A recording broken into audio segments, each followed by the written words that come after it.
2024 27 November আমার bride location ছিল new town রাজারহাটে। এই দিনটি প্রচুর ভাইটাল ছিল বিবাহের জন্য।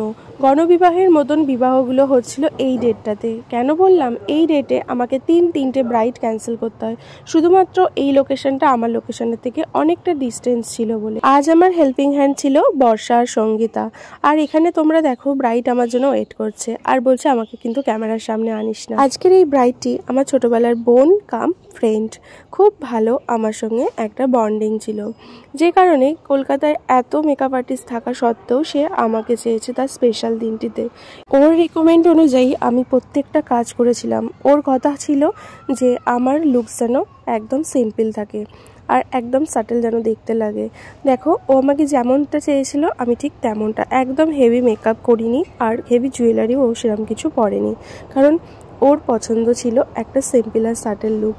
এখানে দেখো ফুল লুকটা আমি তোমাদেরকে শেয়ার করছি, হয়তো তোমরা আগেও দেখেছো। আর এই লুকসটা আমি যখন শেয়ার করেছিলাম তোমরা আমাকে অনেক অনেক ভালোবাসা দিয়েছো। এখন প্রত্যেকটা ব্রাইডই তার স্পেশাল দিনে লুকসটা যাতে আরও বেশি সুন্দর লাগে, ব্রাইড লুকটা যাতে এত গর্জাস লাগে, যে কারণে তাদের কিন্তু হলদি লুকটা একদম সিম্পল আর সাটেল চাইছে। তো তাদের রিকমেন্ড অনুযায়ী কাজ করছি।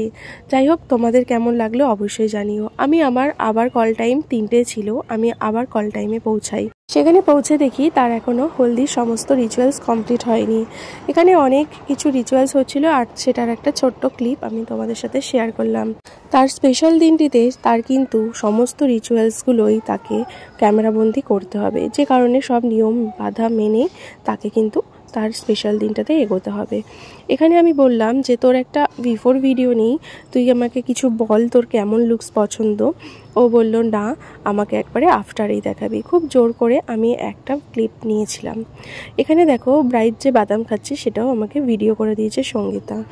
যাই হোক, এখানে ব্রাইড রেডি করতে করতে কিন্তু আমি একটুখানিও সময় নষ্ট করিনি।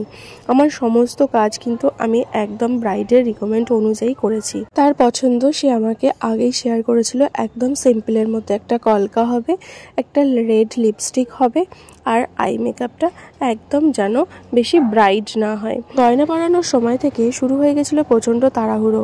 ঝটপট করে আমি আমার ব্রাইডকে সমস্ত গয়নাগুলো পরিয়ে দিচ্ছিলাম। তখন আমাদের কিন্তু একটা গয়না সেট করতেও কিন্তু অনেকটা সময় লাগে। যাই হোক, আমি সমস্ত গয়নাগাটিগুলো সেট করছিলাম। সেট করার পরে মেন প্রবলেম হয়ে গেছিলো তার টায়রা টিকলিটা যখন পরাচ্ছিলাম তার মাথা পট্টিটা ছিল অনেকটা ডিস্টেন্স। এটা কিন্তু ঠিক করা যেত, কিন্তু আমি ঠিক করার সময়টুকুনি পাইনি। যাই হোক, আমি সেটাই রেডি করে দিয়েছিলাম আর আমার ব্রাইডের ছিল আর একটু হেয়ারটা পেতে দিতে। তো টায়রাটা যদি বসাতাম তাহলে আর একটু আমাকে পাততে হতো, কিন্তু সেই পাতার সময়টুকুনি আমি পাইনি। ব্রাইডকে দেখেই বুঝতে পারছো যে কতটা তাড়াহুড়ো সে করছে। আর ব্রাইড যখন রেডি করি তখন কিন্তু ঠিক এই টাইমটাতে ফটোগ্রাফারদের সঙ্গে আমাদের অ্যাডজাস্ট করতে হয়, কারণ এই ফটোগ্রাফাররাও কিন্তু এই যে ফটোশ্যুটগুলো সেগুলো কিন্তু তাদেরকে কিন্তু পরে দেখাতে হবে। যাই হোক, আমি তোমাদের আগেই বলেছিলাম আমি ব্রাইডের আফটার কোনো ভিডিও পাইনি, যে কারণে ফটোগুলো আবার শেয়ার করলাম। ভিডিওটি ভালো লাগলে অবশ্যই একটা লাইক কমেন্ট শেয়ার করে দিও। থ্যাংক ইউ সবাইকে।